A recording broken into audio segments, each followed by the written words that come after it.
Let's look at the solutions of algebra weights. If P and Q are positive roots of the quadratic equation such that P minus Q is equal to 3 and P by Q plus Q by P is equal to 17 by 4, then the quadratic equations. Focus on the second expression first. Can you see this is as good as A plus 1 by A is equal to 17 by 4, which would be A is equal to 4 or 1 by 4, which would mean P by Q is equal to 4 or P by Q is equal to 1 by 4. Now, with this information, you also have P minus Q is equal to 3. Can you see one pair of values of P and Q? Can you see you would get as 4 and 1? One pair of values for P and Q you would get as 4 as 1. So if these are the roots, the equation you would have is x square minus 5x plus 4 is equal to 0. As soon as you have that, look at the options. The only one that fits is option B, because although there is a plus wala case also here, I don't really care for it. You could potentially, if P by Q is 4, so you could have it as minus 4 and minus 1 as well, and then you would have x square plus 5x plus 4. In either case, as soon as you arrive at this just visual observation, you should be able to arrive at your answer. Next, how many integral values of x will satisfy this expression? Okay, 3 times x minus 5 mod plus 3 times x plus 6 mod is equal to 33. Let's get rid of 3's. So x minus 5 mod plus x minus 6 mod is equal to 11. Wonderful. So I have two roots, 5 and minus 6. So at x equal to 5, what value do I get for LHS? For x equal to 5, I get the value 0, 11. From here onwards, the slope would be 2. From here to here, the slope would be 0. From here onwards, slope would be minus 2. I'm getting a value of 11 here, and this value will be maintained till minus 6. So the acceptable values of x would be minus 6 to 5. So 7 non-positive plus 5 positive. There are 12 values of x where this expression will be valid. The values from minus 6 to 5. Okay, next.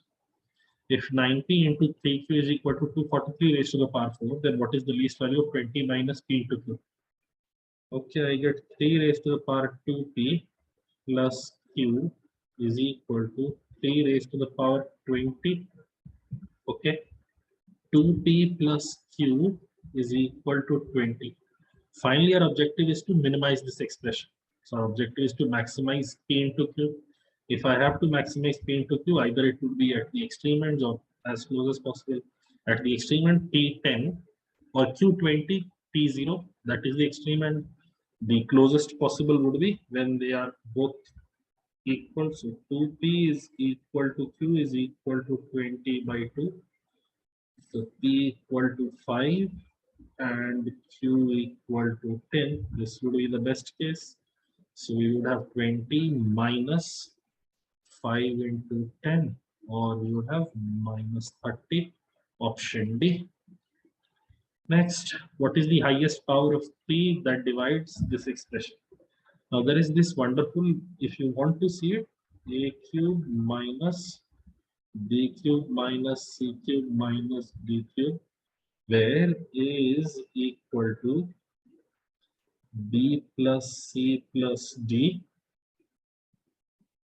A is equal to b plus c plus d. You can use some algebra to get to your answer. But when I looked at it, the simplest thing that I could think of was take stuff out common. I'll get 27 cube, 4 cube minus 3 cube minus 3 cube, 5 cube plus 4 cube. Okay. This means 3 raised to the power 9 into 37 minus 3 cube into 189. Now I know 189 to be 27 into 7. So I can take 3 cube out common again. 37 minus 3 raised to the power 6 into 7. So now I can take out 3 raised to the power 6 out common and left with 27 into 37 minus 7. So I know this portion is definitely not giving me any more 3s. The highest power of 3 that I can take out of this entire expression is of course 6. Simple taking common and proceeding with it. Next, if fx is equal to x minus 2 into x plus 3, then how many integers will satisfy the inequality? Fx into x plus f of x plus 1 into f of x minus 4 is less than or equal to 0. Okay, let's just find out what this expression would look like. I would have x minus 2, x plus 3. Now x plus 1 would give me x minus 1 and x plus 4. X minus 4 would give me x minus 6 and x minus 1. So the roots that are identified will be minus 4, minus 3, 1, 2, and 6. Can you see for this polynomial, anything greater than 6 will be positive. So the graph will definitely go something like this. And at 6, it will touch it and go down. And it will move up till 2. The good thing to notice here is at this spot, you have 2 roots. So what would happen here is it goes up, it comes down, and it will change course again. It will not become negative. It will change course again because there are 2 roots here.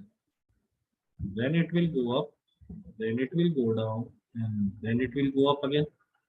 So if we are looking for integral values, we are looking for integral values of x where this expression remains less than or equal to 0. Of course, these 5 points are there. And also the points that are included between 2 and 6, which are 3, 4, and 5. So 5 points plus the 3 points in between. How many integers will satisfy the inequality? Answer will be 8. Why this turns over here? Simply see, if you take it as 1, of course this will be 0. If you can take it as 0, this will be negative, this will be positive, this will be negative, this will be positive, this will be negative, and this will be negative. I have 4 negative terms, I will get a positive result. Or let's go to the right a little bit. If I take it as 1.1, this will be negative, this will be positive, this will be positive, this will be positive, this will be negative, and this will be positive. Again, even number of terms will be negative, so it will of course be overall will be positive only. Shape of the graph is something you should be able to arrive at. That will be all for this episode. Hopefully you learned something. Okay, bye.